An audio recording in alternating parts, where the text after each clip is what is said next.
ফুলকপি, আলু, রুই মাছ আর সর্ষে বাটা দিয়ে ঝোল। কালারটা দেখুন কি সুন্দর হয়েছে কালারটা। নমস্কার বন্ধুরা, মাম্মি ডে আউট চ্যানেলে সবাইকে স্বাগতম জানাই। আমি চলে এসেছি রান্নাঘরে। আজকে যে গরম পড়েছে দেখো, আমি চুল কোথায় বেঁধেছি, এত গরম থাকা যাচ্ছে না রান্নাঘরে।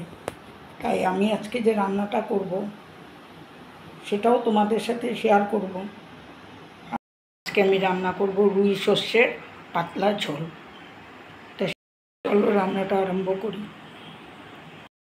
নিয়ে নিয়েছি রুই মাছ, দিলাম হলুদ গুঁড়া, দিয়ে দিলাম লবণ। এখন আমি মাছটা মাখিয়ে নেব। 10 মিনিট পরে আমি মাছ ভাজবো। মাছের জন্য নিয়ে নিয়েছি ফুলকপি, আলু, টমেটো, কাঁচা লঙ্কা আর নিয়ে নিলাম সর্ষা। আমি এখন সর্ষাটা পেস্ট করে নেব। সর্ষার সাথে আমি কাঁচা লঙ্কাটাও পেস্ট করে নেব। এখন রুই মাছগুলো ভেজে নিচ্ছি। কড়াইতে দিয়ে দিলাম সর্ষার তেল। এখন মাছগুলো ভেজে নিচ্ছি।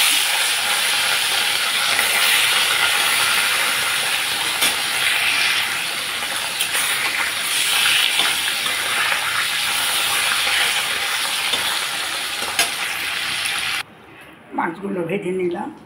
এখন মাছ ভাজা তেলের উপরে দিয়ে দিচ্ছি কালো জিরা, দিয়ে দিচ্ছি আলু।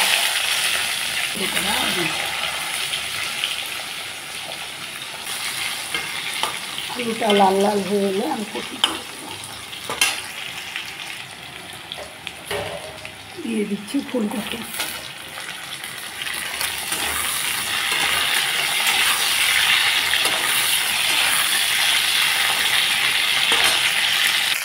দিয়ে দিলাম স্বাদ মতো লবণ।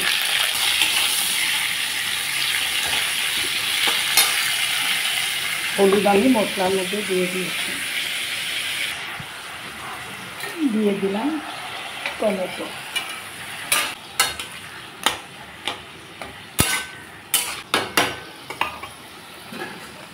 দশ মিনিটের জন্য ঢেকে দিলাম। খুলে দিলাম।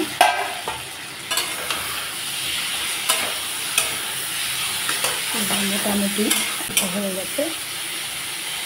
এখন দিয়ে দিচ্ছি সর্ষা আর কাঁচা লঙ্কা বাটা। হলুদও দিয়ে দিয়েছি। মশলা ধোয়া জল দিয়ে দিলাম।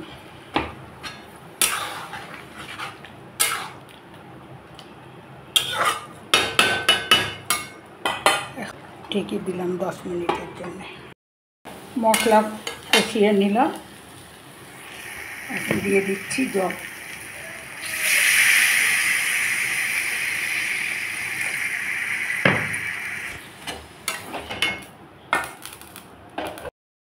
দশ 12 মিনিটের জন্য ঢেকে দিলাম। ঢাকনা খুললাম।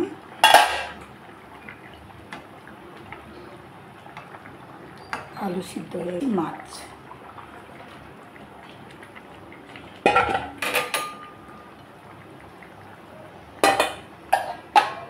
দু 3 মিনিটের জন্য আবার ঢেকে দিলাম। ঢাকনা হয়ে গেল আমার মাছের ঝোল।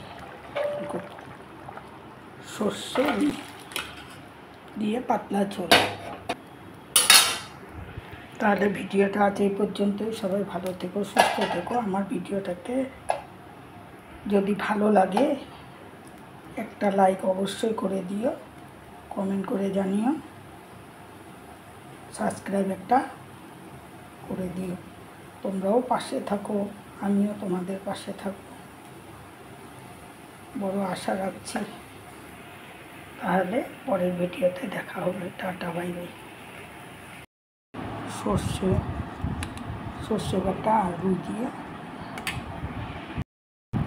ফুলকপি আলু দিয়ে সর্ষে বাটা আর রুই মাছের ঝোল।